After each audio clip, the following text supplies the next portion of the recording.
Gracias, Dios les bendiga. Gracias por la presentación, gracias por la información que nos da de los anteriores conferencias y predicadores. La verdad es que ha sido una bendición muy grande. Hermanos, hemos aprendido muchas cosas. De hecho, me corresponde algo así como concluir, como dar el último mensaje para todos nosotros varones del Congreso. Y pues una gran responsabilidad, pero me siento muy contento porque todo lo que se ha dicho ya, hemos aprendido. Además, estuvimos en algunos juegos. Yo no participé, pero estuve ahí también de incógnito en algunos grupos y viendo cómo se jugaba, y gracias a Dios por eso. Gracias por los cantos, por los dramas, los elementos creativos. No sé si les parecieron, a mí me parecieron fantásticos los actores, tanto el que se presentó hace un momento. Me parece que falta uno de presentarse después de este mensaje. El canto nuevo acerca del compromiso, nos comprometemos, compuesto por el hermano Elí y cantado por los pastores de la red. Todo ha sido de veras para mí algo hermoso, una bendición muy grande, y gracias porque me da Dios permiso de ser parte y de compartir también la palabra con ustedes. Y obviamente el mensaje de hoy tendría que llamarse como el Congreso, ¿no? Su sano liderazgo. Solo le dimos un cristiano y su sano liderazgo, que fue, me parece, la primera conferencia también con ese nombre. Tendríamos que abrir y cerrar con eso. Es nuestro enfoque. Somos varones, tenemos una responsabilidad de liderazgo en nuestra familia.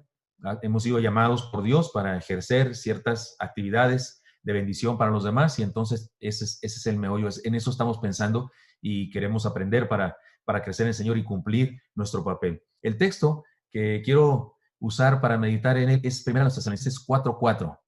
Dice así solamente: que cada uno de vosotros sepa tener su propia esposa en santidad y honor. ¿Me ayudan?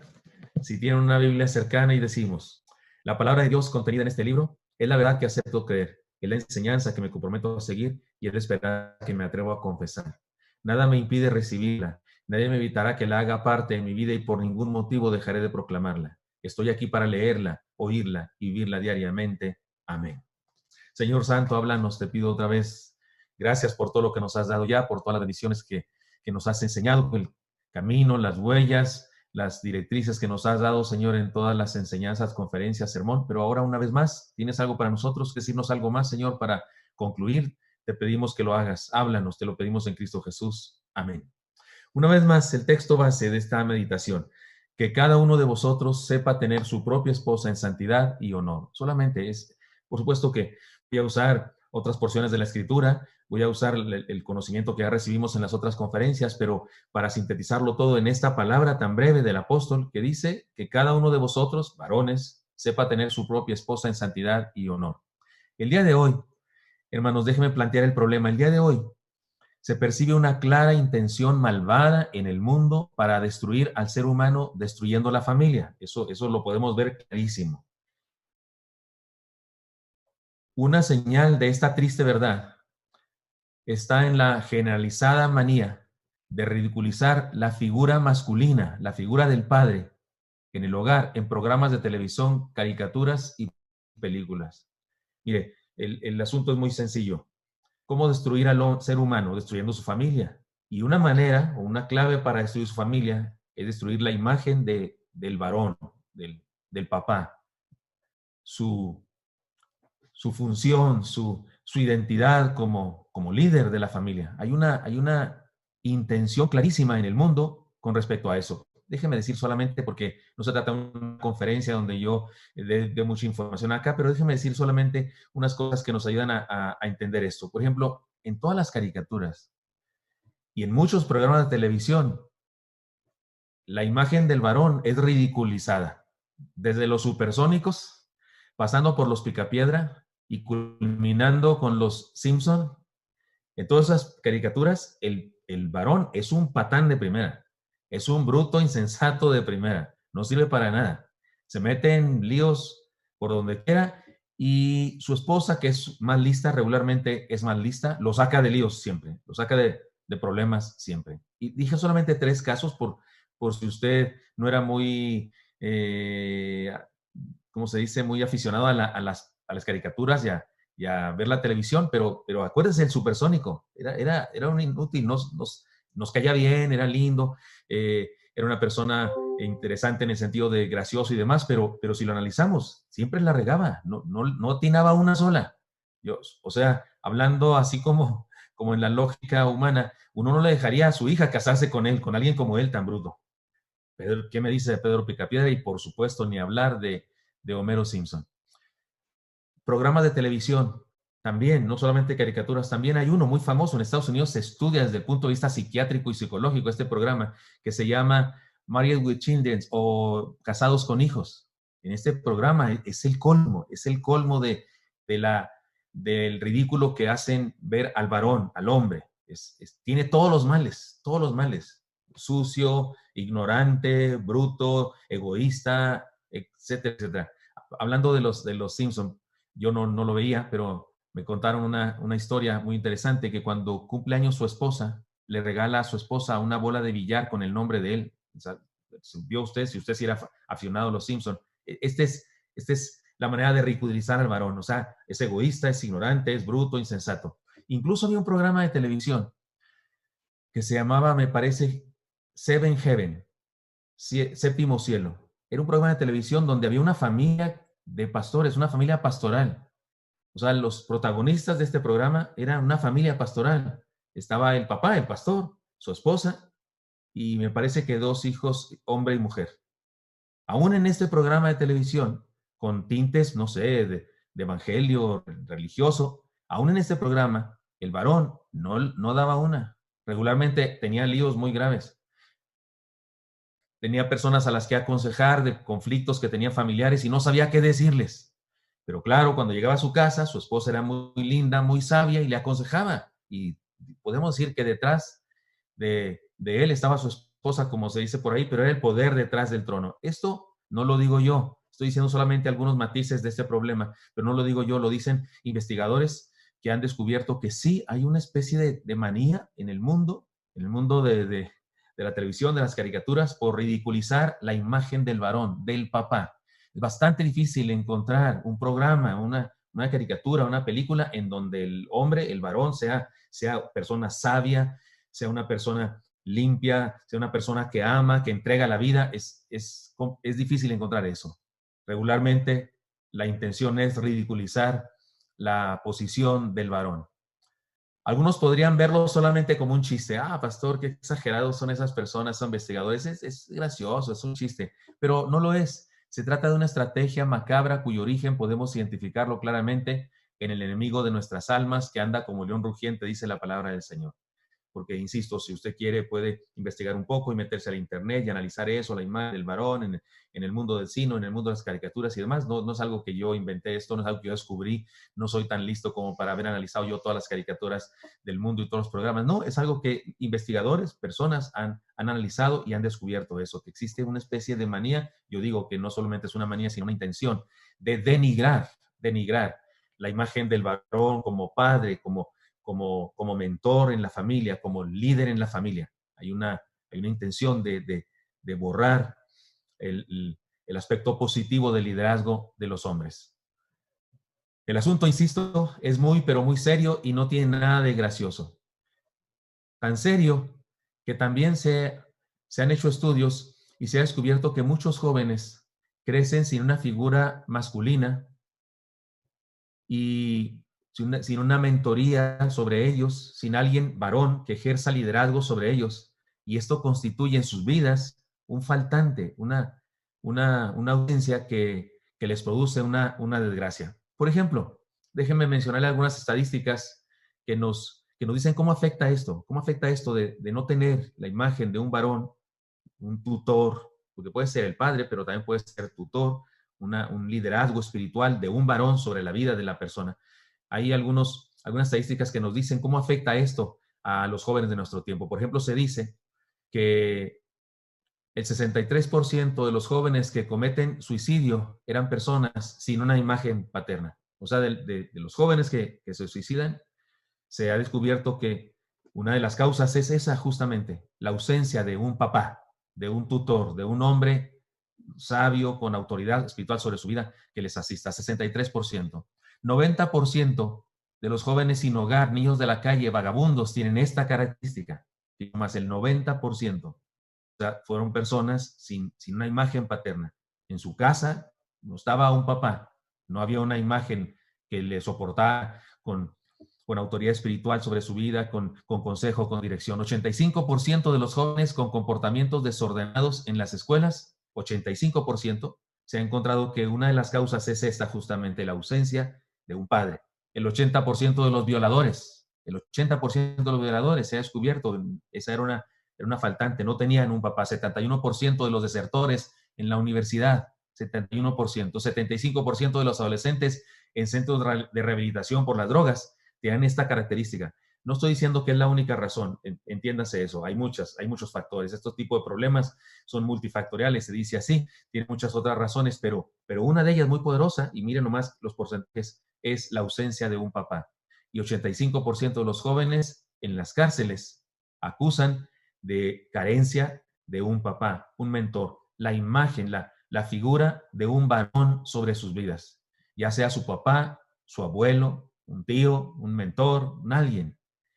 Esto habla de lo grave que es. Entonces, hermanos varones, ustedes y yo, que estamos aquí en este congreso, eso habla de la importancia que tiene nuestro papel. Es lo que quiero señalar aquí, es lo que quiero poner aquí sobre la mesa, la importancia que tiene nuestro papel, este congreso y todo lo que hemos hecho acá, incluso los momentos divertidos que hemos tenido jugando, todo eso que hemos hecho. Dios nos ha guiado a hacerlo, a nuestro staff o el equipo de la Unión de Varones, les ha guiado Dios a hacer esto, porque eso de ser varón y de ejercer nuestro papel en la familia es muy importante, y no se trata de competir con nadie.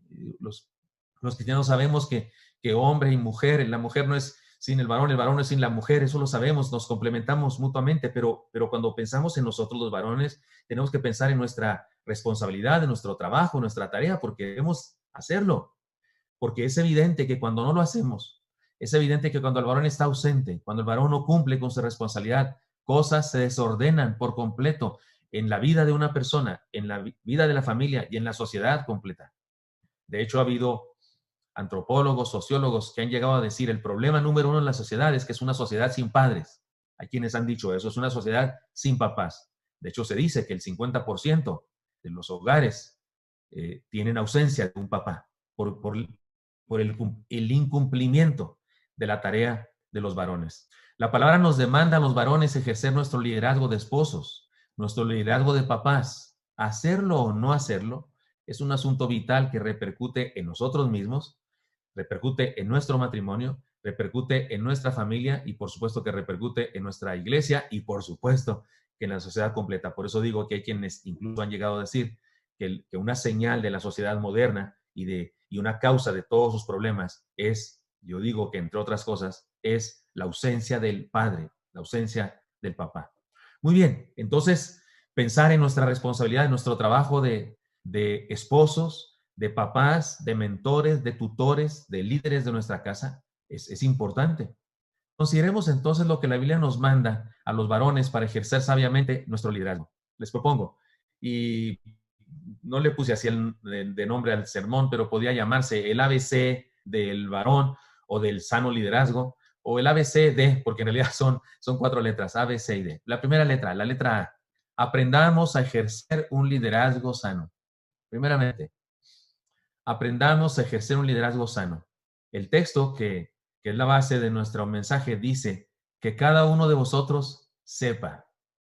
Ahorita decimos que sepa, pero el texto dice que cada uno de vosotros sepa. En realidad, si quieren, leo completo, dice que cada uno de nosotros sepa tener su propia esposa en santidad y honor. Pero quedémonos hasta ahí en sepa. Aprendamos a ejercer un liderazgo sano.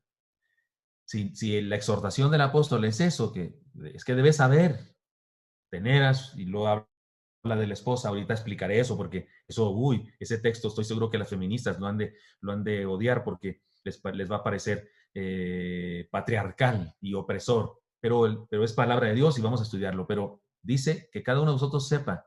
Me parece que habla de eso, de aprender. Se trata de aprender, y si no lo sabes, pues sábelo.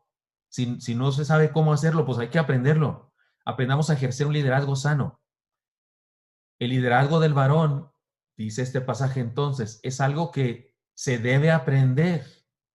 Es algo que se debe aprender. Tal vez no nacemos con esa habilidad. Tal vez por eso Algunas personas sí se comportan como Homero Simpson o como Pedro Picapiedra o como cualquier otro de esos personajes del insensato de casados con hijos, tal vez porque así es nuestra naturaleza. Alguien dijo por ahí que todos llevamos una bestia adentro. Y qué interesante, ¿no les parece el sketch de los príncipes bohemios? Y tal vez por eso debemos aprender. No debemos quedarnos en la idea de que pues, así soy yo, es que así era mi papá, es que así me enseñó mi mamá, es que yo no tuve papá que me enseñara, porque ahí está el problema, justamente 50% de los hogares tienen ausencia de un varón líder que dirija la familia, se dice por ahí, y a lo mejor son cifras, a lo mejor que podrían aumentar, pero si, independientemente de que así sea, aprendamos a ejercer un liderazgo sano. Yo tengo que compartir en ocasiones con personas que van a la cita pastoral y me cuentan sus problemas y algunos dicen es que nadie me enseñó y es cierto y los comprendo porque tal vez todos nosotros podríamos decir la misma historia o tal vez muchos de nosotros podemos decir la misma historia, es que mi papá así era o mi papá así se comportaba, pero ¿y eso qué?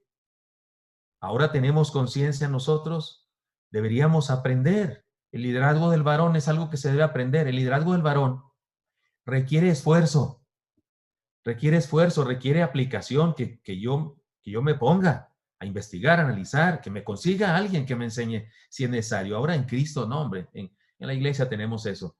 En la iglesia nadie debería quejarse. Una persona que asiste a una iglesia, vamos a decir de Oreb, alguien que asiste a Oreb, cualquier iglesia de nuestra red, alguien que asiste a una de las iglesias de nuestra red, ¿no? Después de 3 años, o sea, o 2 años, no sé cuánto, no podría quejarse de no recibir instrucción.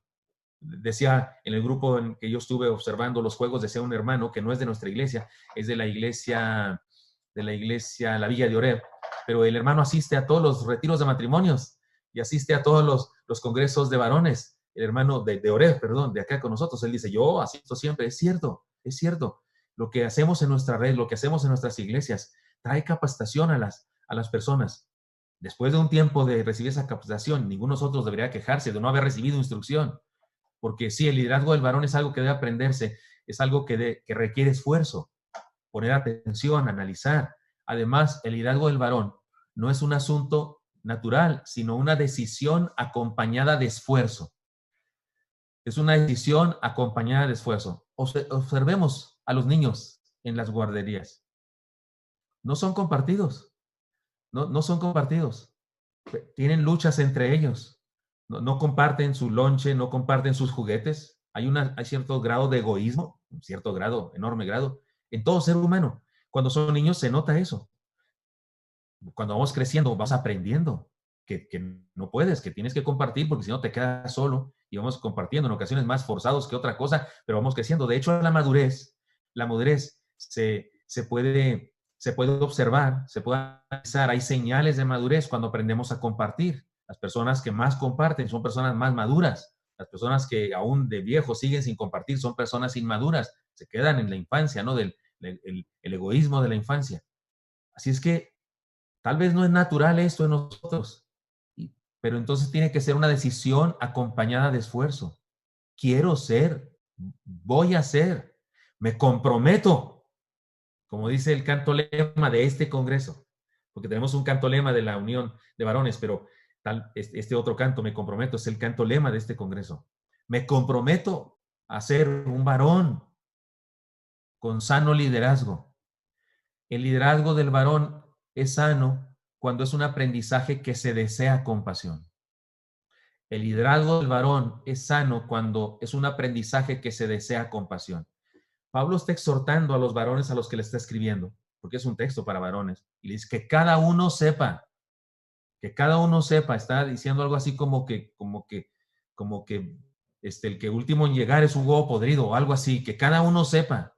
Y eso habla entonces de una decisión fuerte de nuestra vida. Si lo deseamos con pasión, si hemos aprendido que hay una forma de ser varón de Dios, que hay una forma de ser un líder en sano liderazgo, entonces esa pasión nos permite, creo yo, ejercer su sano liderazgo. Mi sano liderazgo, tu sano liderazgo, su sano liderazgo. La Biblia dice en el Salmo 119:73, tus manos me hicieron y me formaron. Hazme entender y aprenderé tus mandamientos. Esta debería ser nuestra oración. En relación a este punto, esta debería ser nuestra oración. Señor, hazme entender y aprenderé tus mandamientos. Señor, quiero ser un varón con un sano liderazgo.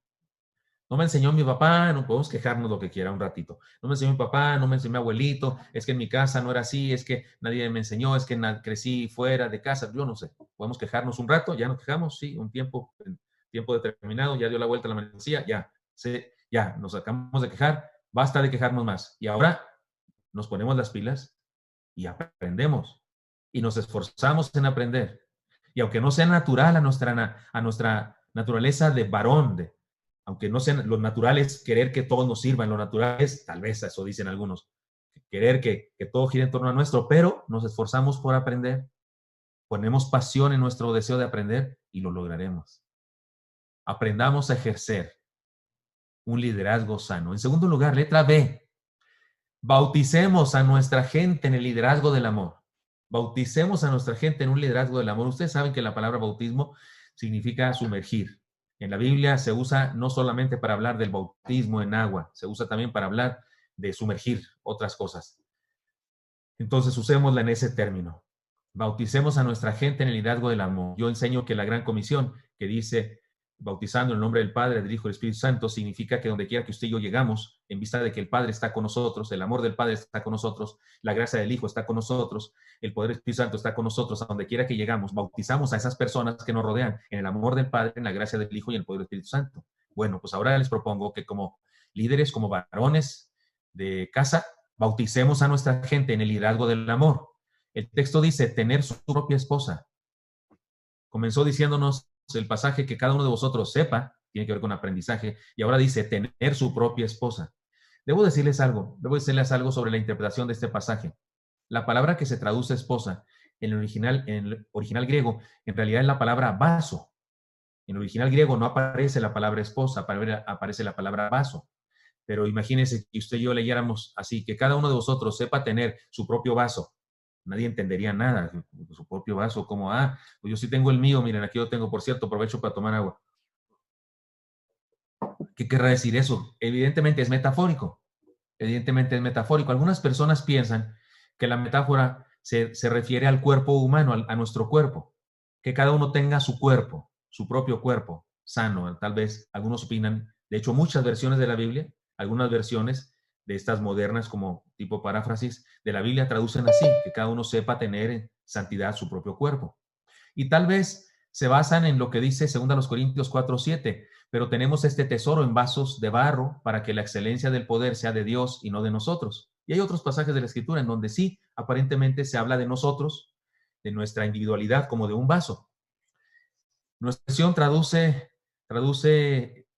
esposas, tal vez basándonos también en lo que dice Pedro en 1 de Pedro 3:7, que dice, vosotros maridos igualmente vivid con ellas sabiamente, dando honor a la mujer como a vaso más frágil y como a coherederas de la gracia de la vida, para que vuestras oraciones no tengan estorbo. Entonces existen estas dos posturas. Algunos traducen este pasaje, tener su propio cuerpo, algunos traducen tener su propia esposa.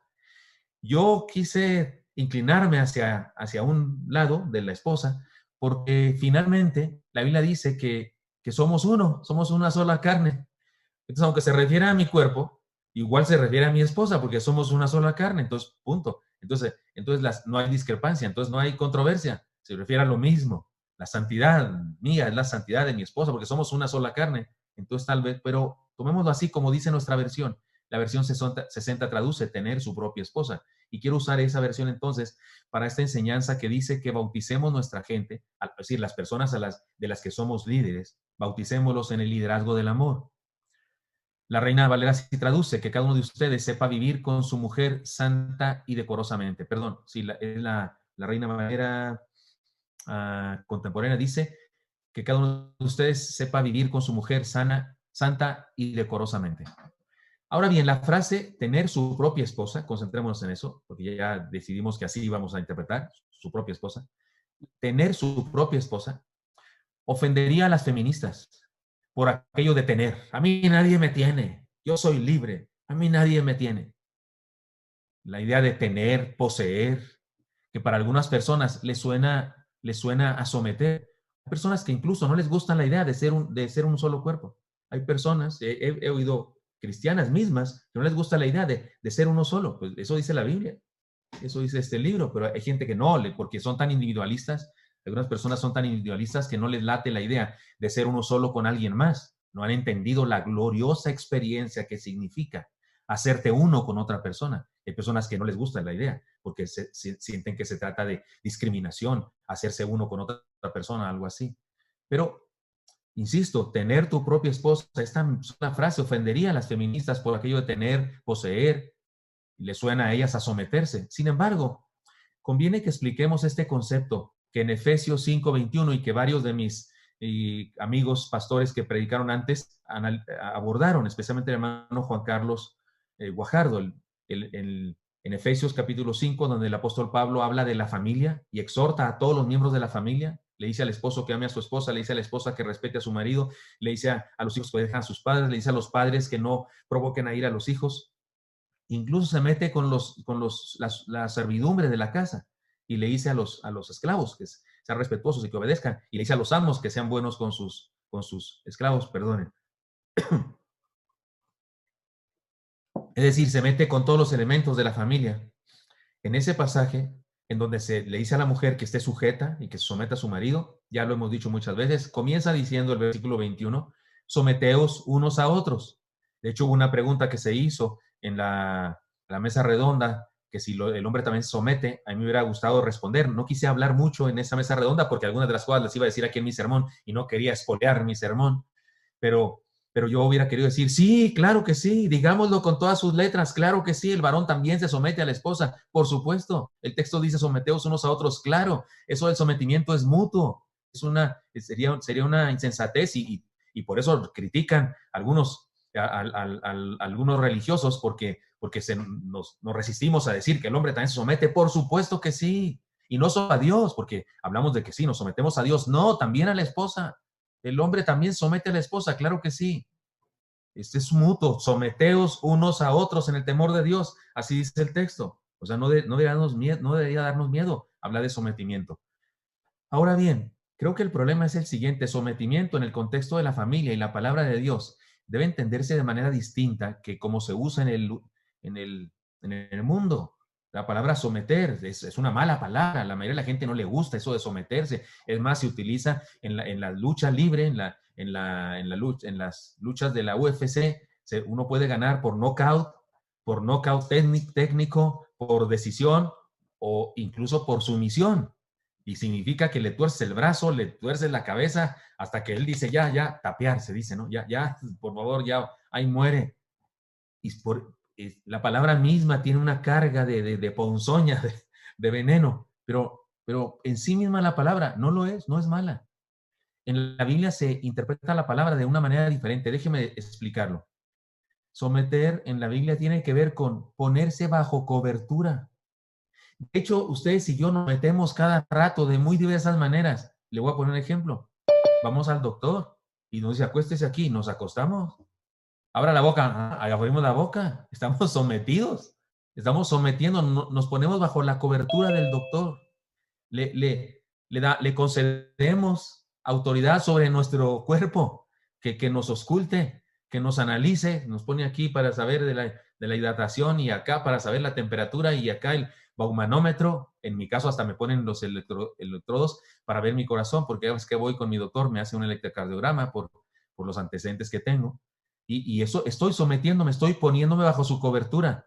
Estoy aceptando que sabe algo que yo no sé, que tiene ciertos conocimientos que yo no tengo. Y por cierto, que le tomaron años a él, lustros y décadas adquirirlos.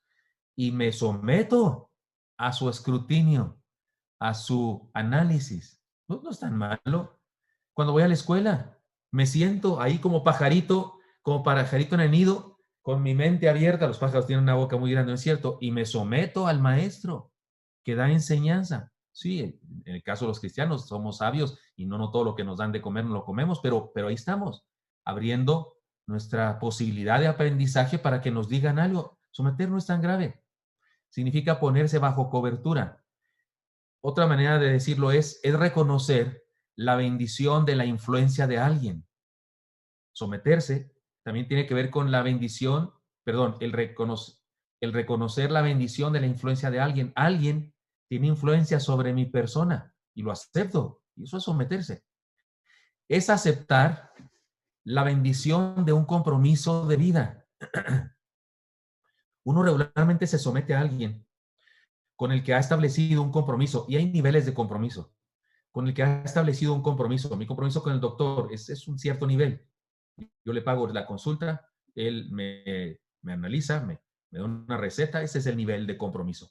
Y yo acepto eso, acepto eso. He sido operado de mi garganta en 2 ocasiones. Si no me he comprometido, si no he aceptado el compromiso de alguien, mi doctor, por cierto, falleció mi doctor que me operó. Recientemente quise consultarlo y resulta que había fallecido. Pero por supuesto, pongo mi vida en sus manos. Él y un amigo de él me inyectan no sé qué cosa para dormirme, para desmayarme. Me ponen oxígeno acá y luego me abren la boca de par en par y se metieron a mi garganta y me cortaron un pólipo en 2 ocasiones. Lo hicieron en mis cuerdas vocales. Estoy aceptando la bendición de un compromiso. Les creo. No me van a matar. No quieren que me muera. De hecho, van a luchar con su vida porque yo no me muera. La última vez que me operaron, un amigo muy querido mandó a su cardiólogo de cabecera a que estuviera presente en mi operación para que vigilara que todo estuviera bien. Es decir, era, digámoslo así, era como un intruso. Yo tuve que pedirle a mi doctor que me iba a operar si estaba de acuerdo con eso, si se trataba de eso. Y dijo, sí, por supuesto, pastor, todo lo que sea por seguridad, por supuesto que sí. Los presenté, vino el cardiólogo y se presentaron y el cardiólogo me hizo un electrocardiograma y analizó si me podían operar. Dijo, sí, adelante, aquí estaré presente. Y me tocaba, me hacía el brazo y me decía, pastor, no se preocupe, aquí estaré yo presente. Los doctores son muy buenos doctores, lo van a operar y yo aquí estaré por si algo sufres. Eso es sumisión. Perdóname, eso es sumisión, pero estoy a punto de llorar porque debo decirte que alguien le pagó a ese cardiólogo un dineral por estar ahí sin hacer nada, pero vigilando que mi operación fuera buena. La sumisión no es mala. Es ponerte bajo cobertura, es reconocer la bendición de la influencia de alguien, es aceptar la bendición de un compromiso de vida. Así es que eso de que nos sometemos unos a otros, por supuesto. Si alguien vuelve a preguntar en la mesa redonda y el varón también somete a su esposa, la respuesta es sí, por supuesto, es que aquí es mutuo y es bendición. Ahora bien, fíjese lo grave de esto. La palabra adoración significa postrarse. Adoración es una palabra que significa literalmente postrarse. De hecho, la palabra castellana sería genuflexión. Es una palabra que no se usa, pero genuflexión. O sea, hacer una flexión de todo tu cuerpo hacia abajo, a ponerte en posición de niño en el vientre de tu madre. Así es que adoración tiene un matiz de sumisión. Por eso decimos en teología que la manera de definir o describir la adoración es el sometimiento de nuestra voluntad a la soberanía divina. Pero sigue molestando a muchas personas la palabra sumisión. Sigue pareciéndonos así como algo no lindo. La única que soportamos es que nos sometemos a Dios. Es la única que nos da por soportar. Pero hay que sumisión a otro, pues, pero ya les estoy demostrando que en realidad la sumisión es algo cotidiano en nuestra vida. Nos sometemos a menudo. Cuando te subes a un Uber o a un taxista, te sometes a que te guíe alguien, te pones en las manos de alguien, te pones bajo la cobertura de alguien y le crees que te va a llevar a donde vas a ir, ni sabes que a lo mejor te roba, porque eso pasa entre nosotros, pero es decir, sumisión es una palabra que significa ponerse al ejercicio del trabajo de otra persona. Muy bien. Si logramos entender esto, que incluso sumisión y adoración son algo sinónimos, si logramos entender esto, entonces podríamos entender lo que significa la sumisión en la familia, lo que significa aquello de someteos unos a otros. Y podremos entender lo que quiso decirle Pablo aquí a los varones cuando les dijo, después de decir que cada uno sepa, dice tener a su propia esposa, y sí habla de tener, sí, sin duda habla de tener a su esposa. Sí habla del ejercicio de una autoridad espiritual sobre alguien, y no solo su esposa, sino sus hijos. Pero si lo logramos entender en el contexto de lo que significa sumisión en la Biblia, creo que podremos ejercerlo mejor. tanto el someternos a alguien como el aceptar que alguien se somete a nosotros para recibir bendición. Miren, necesita Dios alabanza, déjenme explicarlo de esta manera, necesita Dios alabanza, necesita Dios que le cantemos, o sea, se muere si no le cantamos, necesita que le echemos porras, sí, amén, aleluya, gloria a Dios, sí, eres hermoso. ¿Necesita eso Dios? No, no necesita eso. Él no necesita eso, puede vivir sin eso, no lo necesita. Es más, lo ha dicho, en su palabra lo ha dicho. Ahí en Isaías, capítulo 1, versículos 10 y siguientes, le dijo al pueblo, ¿quién les demanda eso? ¿Quién les dice que vengan y pisoteen mis atrios? No, el Señor no necesita eso. ¿Por qué nos pide que hagamos eso? ¿Por qué pide Dios adoración? ¿Por qué pide Dios sumisión? Someteos pues a Dios. ¿Por qué pide Dios eso? Hay gente que no entiende y le falta el respeto a Dios, diciendo que es un Dios que necesita adoración y que pide. Es mentira, Dios no necesita nada. ¿Por qué pide eso? Te lo voy a decir. Te lo voy a explicar con una ilustración. Tienes una hija, una niña preciosa, y es tu hija, tú eres su papá. Y se lo dices, mi hija, soy tu papá. Y seré siempre tu papá. Y lucharé porque estés siempre feliz. No quiero que te falte nada. Te amo. Daría mi vida por ti. Te defendería de dragones, de cocodrilos, de dinosaurios. Y el papá está pensando en los novios que en el futuro van a llegar. Tal vez le dice a la niña, yo te defenderé de lo que sea. Daré mi vida por ti siempre. Gracias, papá. Y la hija es hija. Y el hecho de que sea hija implica que está sometida a la paternidad. El varón está ejerciendo autoridad sobre ella, el papá, y la niña, siendo hija, está sometida a su padre. Lo reconoce como su papá, reconoce su autoridad sobre ella, lo reconoce más fuerte que ella, reconoce que es muy fuerte, su papá es Superman, su papá, piensa ella. Eso se parece mucho a lo que Dios nos pide, adoración, sometimiento. Pero un día la niña ve a su papá que está viendo la televisión, el partido de su equipo, jugando contra el peor, el archienemigo de su equipo. Y no me hagan decir nombres de equipos porque no quiero quedar mal con nadie. Pero su papá está viendo la televisión, ahí con una cacerola así enorme, una cubeta enorme de palomitas y un refresco light.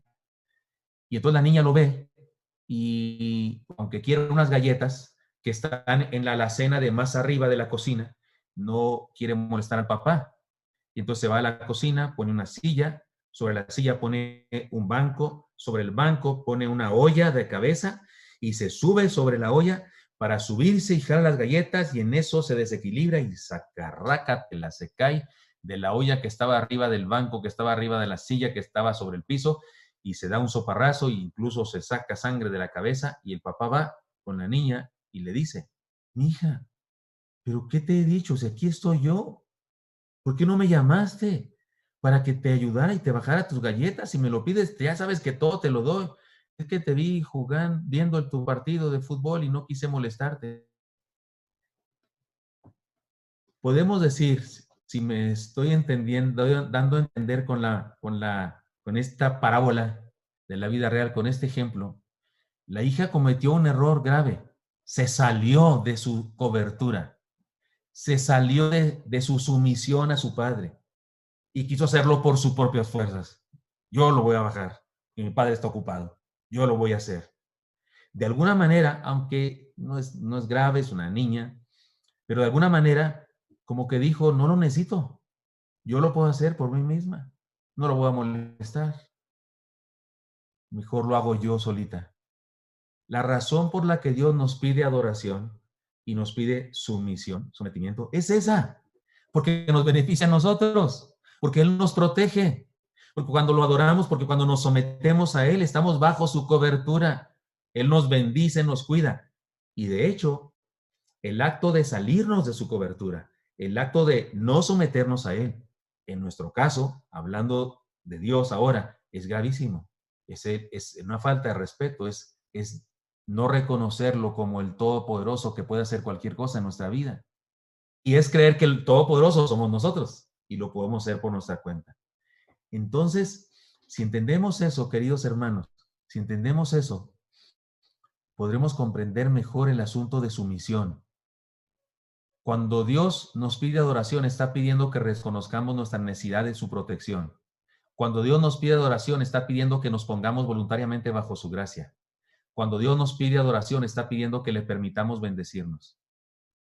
Así que la frase, tener su propia esposa, no es una frase misógina o de patriarcado opresor.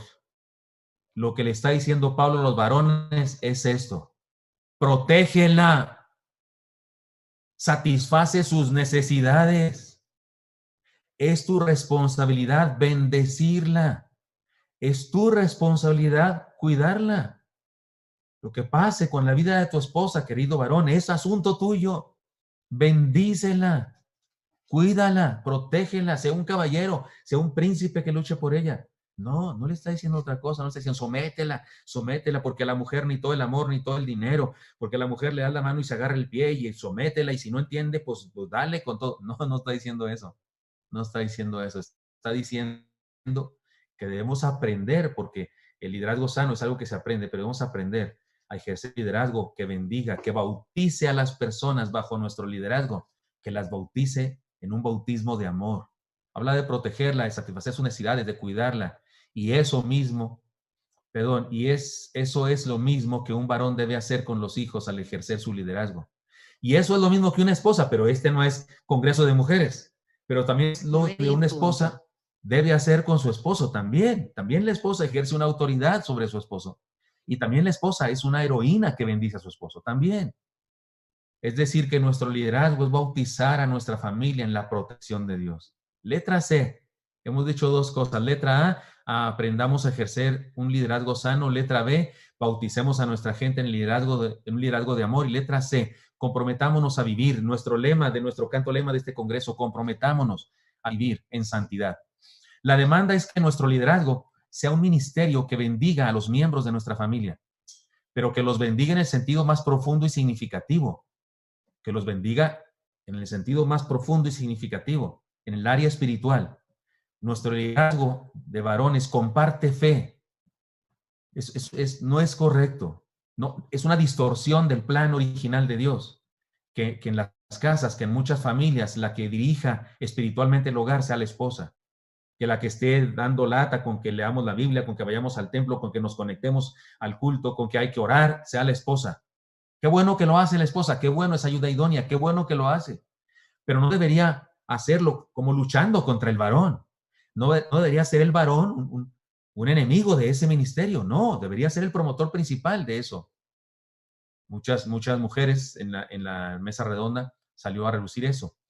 Ahí hubo la pregunta de qué hacer cuando la mujer es la que dirige todo. Pues el varón que ejerza su liderazgo, porque en ocasiones una mujer está liderando una casa porque el varón no lo ha hecho y alguien lo tiene que hacer. Entonces nuestro liderazgo tiene que ver con comprometámonos a vivir. Y luego dice el texto en santidad, comprometámonos a vivir ejerciendo nuestro liderazgo. Nuestro liderazgo comparte fe, nuestro liderazgo modela la vida cristiana, es decir, somos ejemplo de vida cristiana, modelamos la vida cristiana. Decimos cómo es la vida cristiana no solo con palabras, sino con hechos. Nuestro liderazgo redarguye y santifica a los que dependen de nosotros. Escúcheme, nuestro liderazgo redarguye, santifica a los que dependen de nosotros. Nuestro liderazgo trasciende. Fui pastor de una iglesia allá en Chihuahua. Y un día,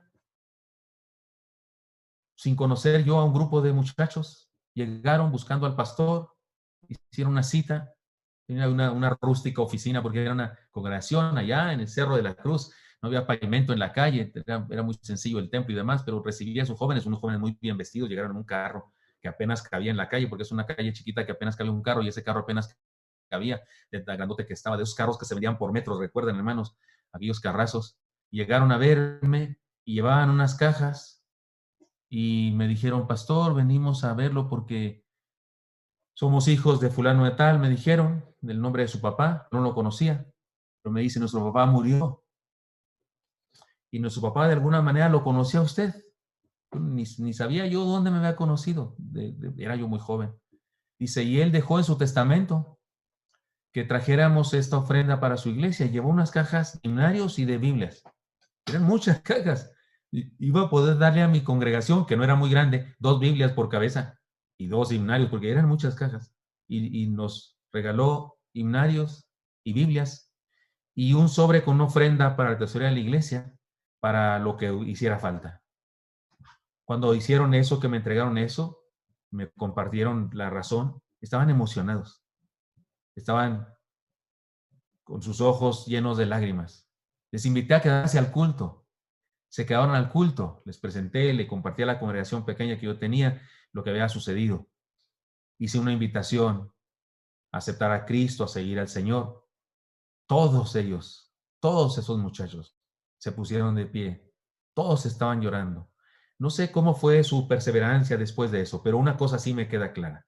Su padre, aún muerto, su padre, aún en ausencia física, le seguía liderando. Sí, cuando nos comprometemos a vivir como lo que somos, líderes en sano liderazgo, es decir, nuestro liderazgo comparte fe, nuestro liderazgo modela la vida cristiana, nuestro liderazgo redarguye a las personas, les santifica, nomás de verte ya se sienten acusados si la regaron. Los hijos te ven y ya se sienten acusados porque saben que hicieron mal y te ven vivir bien y entonces les redarguye y santifica a los que dependen de ese líder y nuestro liderazgo trasciende. Mire cómo dice Efesios 4:22. En cuanto a la pasada manera de vivir, despojados del viejo hombre que está viciado conforme a los deseos engañosos, y renovaos en el espíritu de vuestra mente, y vestidos del nuevo hombre creado según Dios en la justicia y santidad de la verdad. Comprometámonos a vivir de esta manera. Eso es ejercer un sano liderazgo. Y por último, letra D, demos honor. El pasaje dice, y honor. Déjenme se lo leo todo completo para que nos ubiquemos. Que cada uno de vosotros sepa, o sea, aprendamos, tener su propia esposa. Bauticemos a nuestra gente en el liderazgo del amor. Y luego dice, en santidad. Esa fue la letra C, comprometámonos a vivir. Y finalmente dice, y honor. ¿Y de qué habla aquí con la palabra honor? El concepto honor implica la idea de merecimiento o de correspondencia. Damos honor a quien honor merece, se dice un dicho. O sea, el honor en los términos humanos no es por gracia, no. Por eso es tan grave dar honor a quien no lo merece. Le echamos a perder. No, aquí honor no es asunto de gracia. El amor de Dios, el perdón de Dios, la salvación de Dios es por gracia. Pero cuando hablamos aquí de honor, se trata de alguien que merece eso. Es su comportamiento, que quede claro eso. Aquí el honor no es por gracia, no, es por merecimiento. El concepto implica la idea de merecimiento o correspondencia. Damos honor a quien honor merece, se dice por ahí. Un liderazgo sano otorga reconocimiento a quienes lidera. Si soy líder de mi casa, mi esposa tiene razones para ser honrada. No por gracia, no por gracia sí, puedo dar muchas cosas por gracia, pero hay cosas en las que no es por gracia, no, es porque es mujer, es porque es mi esposa, es porque es la que Dios me dio. Y no es que soy muy bueno cuando la quiero y cuando la amo, muy bueno, es que soy lleno de gracia. Yo no es por gracia, no todo es por gracia. Hay cosas que es por merecimiento. Y el hecho de que sea mi esposa, imagínese, dejó a su padre y a su madre y se vino a vivir conmigo y yo no tenía ni un peso partido por la mitad. Y es literal lo que estoy diciendo, no estoy exagerando, es literal. De hecho, el primer carro que tuvimos de familia era de mi esposa. O sea, cuando Dios me la dio ya tenía carro. Y no me casé por ella por su carro. Pero yo sí puedo estar seguro, absolutamente seguro, a que mi esposa no le gusté por mis riquezas, porque no tenía ninguna. Era un seminarista que no tenía dinero, no tenía para invitarla a un buen restaurante. Un día ella quiso ir a un buen restaurante, yo me voy a acabar todo mi año de ofrendas. Y resulta que ella iba a pagar y pagó. Me hice el enojado un rato, como 5 minutos. Después de eso ya se me quitó lo enojado. No. Un liderazgo sano otorga reconocimiento a aquellos a los que lidera, sean esposa, esposo, hijos. Un liderazgo sano nunca ofende, nunca ofende. Por eso digo, demos honor. Un liderazgo sano nunca ofende. Un liderazgo sano anima, alienta, enaltece, reconoce a la otra persona, a la persona que lidera, le reconoce sus capacidades, le alaba por sus capacidades. Porque acuérdese, aquí no estoy diciendo, no, usted quiera a su esposa y trátela bien, aunque ella no se merezca nada, aunque ella se lo... No estoy diciendo eso, porque no es así, no es así. Si es mi esposa, si son mis hijos, no, les doy un honor que se merecen por ser quien son, por estar en mi vida y por ser parte de mi vida y por enriquecerla de la manera que la enriquecen. Por eso un liderazgo sano alienta, enaltece. Un liderazgo sano ayuda a los demás a reconocer su dignidad y su papel en la relación. Eso hace un verdadero líder saludable. Eso hace un verdadero varón de Dios. Eso hace un hombre que vive el sano liderazgo o que vive su sano liderazgo. Todo esto tiene que ver con el carácter del liderazgo. Mire, déjeme hacer una distinción aquí entre lo que no es liderazgo sano y lo que sí es. Para terminar, voy a usar la palabra jefe, que es una palabra que se usa para los papás en ocasiones en nuestro contexto, ¿no es cierto, jefe? Oye, jefe, ya llegaste, jefe, ¿no es cierto? Se usa, así la usan los jóvenes, algunos muchachos con sus papás, y está bien, pero pensemos en la identidad o en la imagen de jefe, de jefe en el empleo y lo que sea, y pongámoslo en contraposición con liderazgo, con líder. Y déjenme decir estas cosas. El jefe manda, el líder dirige. Escuchen, el jefe manda, el líder dirige. Cuando decimos, porque soy tu padre, no estamos liderando, estamos jefaturando. Estamos siendo jefes, porque soy tu padre, punto, no preguntes. Las órdenes son para acatarse, no para discutirse, así dicen en la milicia. Las órdenes no se discuten, se acatan. Pero en el hogar, en el liderazgo cristiano, ¿no? El líder dirige, no manda, dirige. El jefe da órdenes, el líder inspira. Jefe da órdenes, el líder inspira para que la gente haga cosas porque fue inspirado a hacerlas. El jefe vela por sus intereses, los intereses de la empresa. El líder vela por la vida y el bienestar de los demás. Busca el bienestar de aquellos a los que tiene bajo su cobertura de liderazgo, aquellos a los que ha bautizado en amor, aquellos con los que se ha comprometido a vivir de una manera diferente. El jefe amenaza, y hay de ustedes, sino que el líder promete. Qué bendición será cuando hagamos esto. El jefe da miedo. El líder inspira a creer, porque acuérdense que la fe echa fuera el temor.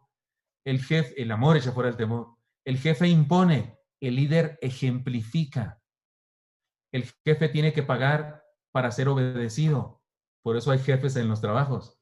El líder de su hogar establece un pacto de fe, de esperanza y de amor.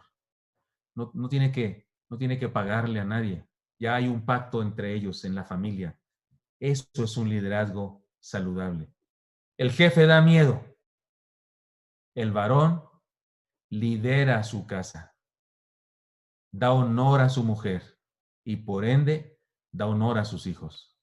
Hermanos varones, yo les propongo que después de todo esto que hemos aprendido, las 3 conferencias de la mañana, el sermón de mediodía y ahora con esto que les comparto de este breve pasaje tan sencillo, pero que tiene tanto que enseñarnos, yo les propongo ejerzamos un sano liderazgo en nuestra familia.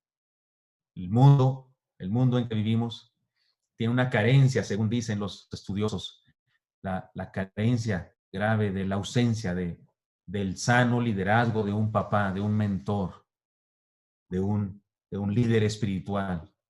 Esto no está en competencia con las habilidades de las mujeres, no está en competencia con la gracia que Dios da a las mujeres. No, nos complementamos, no está en competencia con nadie. No, y sé que están conectadas muchas mujeres, qué bueno. No fueron invitadas en el sentido así como no promovimos que fuera para mujeres, pero no está prohibido. Pero qué bueno que están acá, hermanas, las que están acá. Esto no es competencia, pero es nuestro papel. ¿Qué le vamos a hacer? Enójese quien se enoje. Hagan marchas de lo que quieran hacer marchas y digan lo que digan los fascistas y las fascistas que andan por ahí inventando ideologías. Digan lo que digan. Dios nos dio a los varones un papel de liderazgo en nuestra casa que debemos ejercer y dio a la mujer un papel de su propio liderazgo también. Tiene su propio liderazgo ella, por eso dice someteos unos a otros, pero no vamos a incumplir nuestro papel porque hay gente por ahí haciendo alaraca. De hecho, me parece que la razón por la que hay problemas y la razón por la que algunas personas se manifiestan e inventan ideologías es tal vez porque hemos fallado en nuestro papel, históricamente hablando. Como dijo el príncipe, el esposo de Pocahontas, que hace rato vimos ese sketch, y estaba exhortando a todos los demás y les decía, tengo la impresión de que la culpa la tiene un bribón, y estaba hablando de cada uno. Tal vez, hermanos, pues si es nuestro caso, pidamos perdón al Señor y comencemos una nueva etapa de nuestra vida, siendo varones cristianos, ejerciendo su sano liderazgo.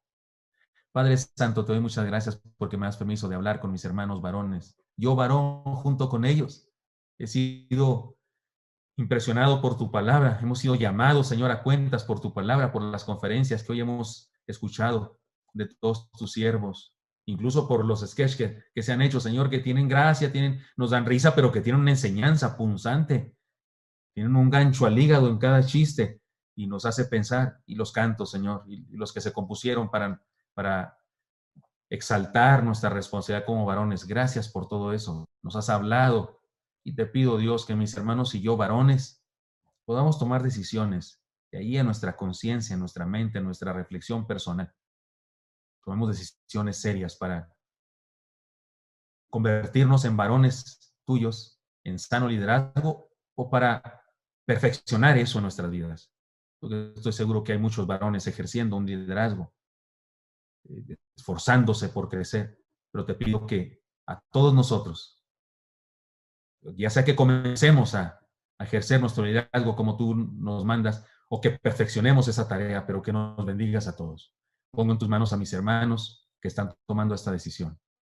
Gracias te doy por las mujeres que puedan estar conectadas, pero en este momento te pido exclusivamente por los varones. Bendícenos y permítenos cumplir nuestro papel. Te lo pedimos en Cristo Jesús. Amén.